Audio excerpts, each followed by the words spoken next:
Friends, சின்ன மருமகள் serial next episode review பார்க்கலாமாங்க. இங்கே சேதுவும் தமிழ்ச்செல்வியும் பழமுதிர்ச்சோலை முருகர் கோயிலுக்குமே போயிட்டு இருப்பாங்க. அந்த சமயத்தில் இங்கே ஈஸ்வரி வச்ச அடியாட்களுமே அங்கே மயக்கம் போட்ட மாதிரி கீழே வந்து ஆக்டிவுமே பண்ணிக்கிட்டு இருக்காங்க. இதை பார்த்தா சேதுவுமே காரை நிறுத்திட்டு அங்கே காரிலேருந்து இறங்கி வந்து அந்த நபரையுமே எழுப்ப பார்க்குறாங்க. ஆனால் அந்த நபர் எழுகிற மாதிரியே தெரியல. பின்னாடி வந்து சேதுவை தலைமையிலே அடிச்சுட்டு அங்கே தமிழ்ச்செல்வியை கடத்திட்டுமே கொண்டு போயிடுறாங்க. ஆனால் சேது அங்கவே மயக்கம் போட்டே கீழே விழுந்துடுறாங்க. தமிழ்ச்செல்வியும் எங்க அப்படின்னு சொல்லிட்டு யாரா காப்பாத்துங்க அப்படின்ற மாதிரியுமே கத்திக்கிட்டு இருக்காங்க. அங்க இருக்கிற அடியாளுமே நீ கத்தனை பத்திய வயிற்றிலே குத்திடுவேன் அப்படின்ற மாதிரியுமே மிரட்டி அங்க தமிழ்ச்செல்வியுமே கொண்டு போயிட்டு இருக்காங்க. அதுக்கப்புறம் அங்க சேதுவும் மயக்கம் தெளிஞ்ச உடனே தமிழ்ச்செல்வி எங்க அப்படின்ற மாதிரியுமே தடக்கிட்டு இருக்க. அதுக்கப்புறம் தமிழ்ச்செல்வியை கொண்டு போய் அந்த முருகர் கோயிலே தமிழோட உயிரை எடுத்துரு அப்படின்ற மாதிரியுமே இங்கே ஈஸ்வரி வந்து அந்த ஒரு நபர்கிட்ட சொல்லியிருப்பாங்க. அதை கேட்டதும் இங்கே தமிழ்ச்செல்வியை கடத்தி கொண்டு போயிட்டுருக்காங்க. இங்கே சேதுவும் அவங்க தமிழை எதனா பண்ணிட்டு இருப்பாங்களோ அப்படின்னு சொல்லிட்டு ரொம்பவே பதட்டமாகவும் அங்கே எங்கன்னு சொல்லிட்டு எல்லா இடத்துலையுமே பார்த்துக்கிட்டு இருக்காங்க. ஆனால் தமிழும் ரொம்பவே பதட்டமாகவும் அந்த பதட்டத்தில் மயக்கம் போட்டுமே கீழே விழுந்துடுறாங்க. உடனே அந்த அடியாட்களை எல்லாருமே பார்த்தீங்கன்னா சாப்பிடலாம் அப்படின்னு சொல்லிட்டு ஒரு ஹோட்டல்லையுமே நிற்க வச்சுட்டு தமிழ்ச்செல்வியை கார்லேயே விட்டுட்டு போயிடுறாங்க. தமிழ்ச்செல்வியும் அங்கே மயக்க தெளிஞ்ச உடனே அங்கே அந்த ரவுடிங்கெல்லாம் சாப்பிட்டுக்கிட்டு இருக்கிறத பார்த்த தமிழ்ச்செல்வி அந்த காரை விட்டு இறங்கி தப்பிச்சுமே கிளம்பிடுறாங்க. அதுக்கப்புறம் தப்பிச்சு போனால் எந்த வழியில் போகிறது அப்படின்னு சொல்லிட்டு தெரியாமல் இங்கே தமிழ்ச்செல்வியுமே ரோட்லேயே நின்றுக்கிட்டு இருக்காங்க. உடனே இங்கே நின்றுட்டு இருந்தா அந்த திருப்பியும் அந்த ரவுடியெல்லாம் வந்து நம்மளை தூக்கிட்டு போயிடுவாங்க அப்படின்னு சொல்லிட்டு அங்கே இருக்கிற ஒரு காட்டுக்குள்ளே தூந்துடுறாங்க. அங்கே எல்லா இடத்துலையுமே பார்க்குறாங்க. சுற்றி முற்றி பார்த்தா எல்லா இடத்துலையுமே பார்த்தீங்கன்னா மரங்களாக கிடக்கு.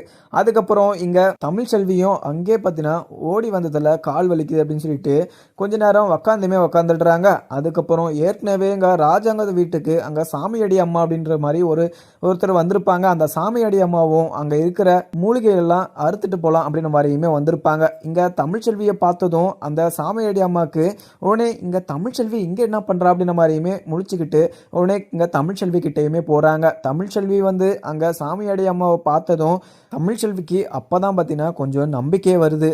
அம்மா இங்கே நாங்கள் பழமுதிர்ச்சோலை கோயிலுக்கு வந்துட்டு இருந்தோம். அங்கே முருகர் கோயிலுக்கு போகலாம் அப்படின்ற மாதிரி வந்துட்டு இருந்தோம். அந்த சமயத்தில் எங்கள் 4 அடியாட்கள் வந்து எங்களை அடிச்சுட்டு என்னை மட்டும் கடத்தி கொண்டு வந்துட்டாங்க. இந்த வழியில் எப்படி போகிறதுன்னு சொல்லிட்டு எனக்கு தெரியல.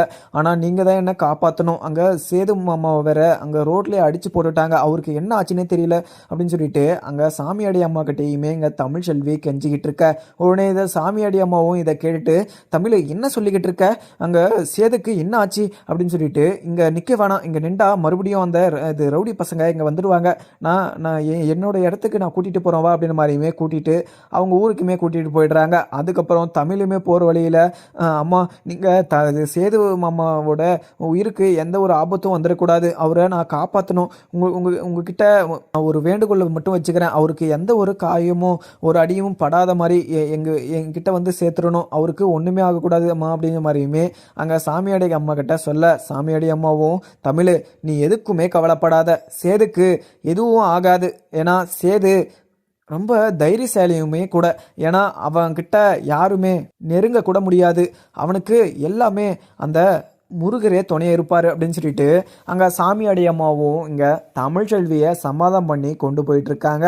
அதுக்கப்புறம் இங்கே ஈஸ்வரியும் அந்த அடியாளுக்குமே கால் பண்ண அந்த அடியாளுமே அட்டன் பண்ணி சொல்லுங்கம்மா அப்படின்ற மாதிரியுமே கேட்குறாங்க. அதுக்கப்புறம் நான் சொன்ன மாதிரி முடிச்சிட்டிங்களா அப்படின்ற மாதிரியுமே கேட்குறாங்க ஈஸ்வரி. அதுக்கப்புறம்மா நீங்கள் எதுக்குமே கவலைப்படாதீங்க, தமிழ்ச்செல்வி காரில் தான் இருக்கா, நீங்கள் சொன்ன வேலையை இன்னும் ஒரு 2 நிமிஷத்தில் முடிச்சுட்டு நாங்கள் உங்களுக்கே கால் பண்ணுறோம் அப்படின்ற மாதிரி சொல்ல, உடனே இங்கே ஈஸ்வரியும் டேய் முட்டா பசங்களா, அங்கே தமிழ்ச்செல்வியை தனியாக விட்டுட்டு வந்திருக்கீங்களா, தனியாக அவளை விட்டனா அவள் தப்பிச்சு போயிடுவாடா அப்படின்னு மாதிரியுமே இங்கே ஈஸ்வரியுமே அவங்கக்கிட்ட சொல்ல, அங்கே இருக்கிற அடியாளுமே காரை போய் செக் பண்ணி பார்க்குறாங்க. தமிழ்ச்செல்வி தப்பிச்சுமே கிளம்பிட்டு இருக்காங்க. ஓனே அம்மா அவள் தமிழ்ச்செல்வி தப்பிச்சிட்டு இருக்காம்மா, அவள் இங்கே தான் எங்கேனா போயிருப்பாம்மா, நாங்கள் கண்டுபிடிச்சிட்டு உங்களுக்கு உடனே கால் பண்ணுறோம் அப்படின்னு சொல்லிட்டு கட் பண்ணிடுறாங்க. உடனே ஈஸ்வரிக்கு ரொம்பவே பதட்டமாக இருக்குது. உடனே ஐயோ இந்த பொறுக்கி பசங்களுக்கு நான் இந்த வேலையை சொன்னேன், உருப்படியாக ஒரு வேலையை பண்ண மாட்டாங்க, தமிழ்ச்செல்வி வேற தப்பிக்க விட்டுட்டு இருக்காங்க, இப்போ தமிழ்ச்செல்வியை என்ன பண்ணுறது அப்படின்னு சொல்லிட்டு ஈஸ்வரிக்கு ரொம்பவே கோபமாகவும் நின்றுக்கிட்டு இருக்க. அதுக்கப்புறம் என்ன இங்கே ராஜாங்கமும் வீட்டில் உக்காந்துக்கிட்டு இருக்காங்க. ராஜாங்கம் அப்பத்தா இங்கே மோகனான்னு சொல்லிட்டு இவங்க எல்லாருமே உக்காந்துக்கிட்டு இருக்க. அதுக்கப்புறம் இங்கே தாமரையும் சாவித்திரியுமே வராங்க. வந்து இங்கே தாமரையும் மாமா நான் உங்ககிட்ட ஒரு முக்கியமான விஷயம் சொல்லணும். இந்த கல்யாணத்தில் எனக்கு கொஞ்சம் கூட விருப்பம் இல்லை அப்படின்ற மாதிரியுமே இங்கே தாமரை சொல்கிறாங்க.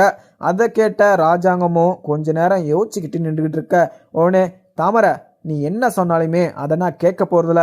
நான் பார்த்த மாப்பிள்ள தான் உனக்கு கட்டி வைக்க. அதே மாதிரி நீ அவன் வசதியே இல்லை அப்படின்ற மாதிரிலாம் யோசிக்காத. அதே மாதிரி அவனுக்கு என்னென்ன பண்ணி கொடுக்கணுமோ அதை எல்லாமே நான் பண்ணி கொடுக்குறேன். நீ வசதியாக வாழ்கிறதுக்கு தேவையான எல்லா ஒரு ஏற்பாடையுமே நான் பண்ணி கொடுக்குறேன். ஆனால் நான் சொன்ன பையனை தான் நீ கட்டிக்கணும், அதெல்லாம் எந்த ஒரு மாற்று கருத்துமே இல்லை அப்படின்னு சொல்லிட்டு ராஜாங்கமும் கிளம்பிடுறாங்க. உடனே அப்பத்தாவும், ஏண்டி தாமரை உனக்கு ராஜாங்கம் நல்ல மாப்பிள்ளையை தான் பார்ப்பான். அதே மாதிரி உனக்கு எங்கெங்கேயோ தடைக்கு பிடிச்சி ஒரு நல்ல மாப்பிள்ளையே உன்கிட்ட ஃபோட்டோ எடுத்துகிட்டு வந்து கொடுத்தா அதை பார்த்துட்டு நீ வேணான்னு சொல்கிறியா? அப்படி இல்லைன்னா நீ வேற யாரானா விரும்புறியா அப்படின்ற மாதிரியுமே எங்கள் அப்பத்தா வந்து கேட்கவும், உடனே இங்கே தாமரையும் அங்கே நின்றுக்கிட்டு, அது வந்து அப்பத்தா எனக்கு இந்த கல்யாணத்தில் விருப்பம் இல்லை, எனக்கு கொஞ்ச நாளைக்கு இந்த கல்யாணம் இது வேணான்னு தோணுது அப்படின்ற மாதிரியுமே இங்கே தாமரை சொல்கிறாங்க. அதுக்கப்புறம் இங்கே அப்பத்தாவும், என்ன தாமரை நீ கல்யாணம் பண்ணாமல் கடைசி வரைக்கும் இங்கே இருந்துடலான்னு பார்க்குறியா? அப்படியெல்லாம் எங்களால் விட முடியாது. நீ ஒரு நல்ல வாழ்க்கையை உனக்குன்னு ஒரு குழந்தை குட்டிங்க இருக்கணும், அதனால தான் ராஜாங்கம் முடிவு பண்ணி உனக்கு இவ்வளோ சீக்கிரமாக கல்யாணம் பண்ணணும் அப்படின்னு சொல்லிக்கிட்டு இருக்கான். இதில் நான் கூட எதுவுமே சொல்ல மாட்டேன், நீ கல்யாணம் பண்ணிக்கு தான் ஆகணும் அப்படின்னு சொல்லிட்டு அங்கே அப்பத்தாவுமே கிளம்பிடுறாங்க. மோகனாவுமே அங்கே நின்றுக்கிட்டு, தாமரை இந்த விஷயத்தில் கொஞ்சம் நல்லா யோசிச்சு ஒரு நல்ல முடிவெடு, ஏன்னா அவரு உனக்கு நல்லதாக நினைப்பார், உனக்கு எதுவுமே கெட்டதெல்லாம் எதுவுமே நினைக்க மாட்டார், யோசிச்சு ஏதோ ஒரு முடிவெடு அப்படின்னு சொல்லிட்டு இங்கே மோகனாவுமே சொல்லிட்டு அங்கேருந்து கிளம்பிடுறாங்க. அதுக்கப்புறம் என்ன, இங்கே சாவித்திரியும் தாமரையும் நின்றுக்கிட்டு, சாவித்திரி தாமரை நீ எதுக்குமே கவலைப்படாத, இங்கே இந்த கல்யாணத்தை நிறுத்த வேண்டியது என்னோட பொறுப்பு. அதே மாதிரி அங்கே காமேஷ் பிச்சையை தான் நீ கல்யாணம் பண்ணிக்கணும். காமேஷ் பிச்சை உன் மேலே கோவப்படக்கூடாது. அதே மாதிரி காமேஷ் பிச்சை உன்னோட வலையில் இருக்கிற மாதிரி நீ பேசி வச்சுக்கோ. அவங்ககிட்ட எதுவுமே தப்பாலாம் பேசாத. அதுக்கப்புறம் அவனோட சொத்து பத்து எதுவுமே நம்மளால் அடைய முடியாது. நம்ம இங்கே ஈஸ்வரியும் சித்ரா முன்னாடியும் நம்ம கெத்தாக வாழ்ந்து காட்டணும். அவங்க இப்போ நம்ம மேலே ரொம்பவே கோவமாக இருக்காங்க. அதுவும் இல்லாமல் இந்த மாப்பிள்ளையவே கல்யாணம் பண்ணி வச்சிடலாம் அப்படின்னு சொல்லிட்டு பிளான் பண்ணி வச்சுருக்காங்க. அதெல்லாம் நடக்கவே நடக்காது.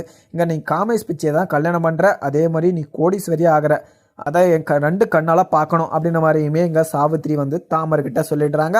தாமரையும் அதை கேட்டுட்டு, சரிங்கம்மா எனக்கு காமேஷ் பிச்சை தான் எனக்கு ரொம்பவே பிடிச்சிருக்கு, அதுவும் இல்லாமல் காமேஷ் பிச்சை என்கிட்ட ரொம்பவே கோவமாக பேசிட்டு கட் பண்ணிட்டாரு, அதே மாதிரி ஐ ஏடியூன்னு சொல்லிட்டு என்கிட்ட சொல்லிட்டாருமா, இதை நினச்சாதான் எனக்கு கோவமாக இருக்குது, மறுபடியும் உங்கள் காமேஷ் பிச்சைக்கு கால் பண்ணால் ஒரு எடுத்து எனக்கு ரெஸ்பாண்ட் பண்ணுவாரான்னு சொல்லிட்டு எனக்கு கொஞ்சம் கூட தெரியலாமா அப்படின்னு சொல்லிட்டு அங்கே தாமரையுமே சொல்லிக்கிட்டு புழம்பிக்கிட்டு இருக்க.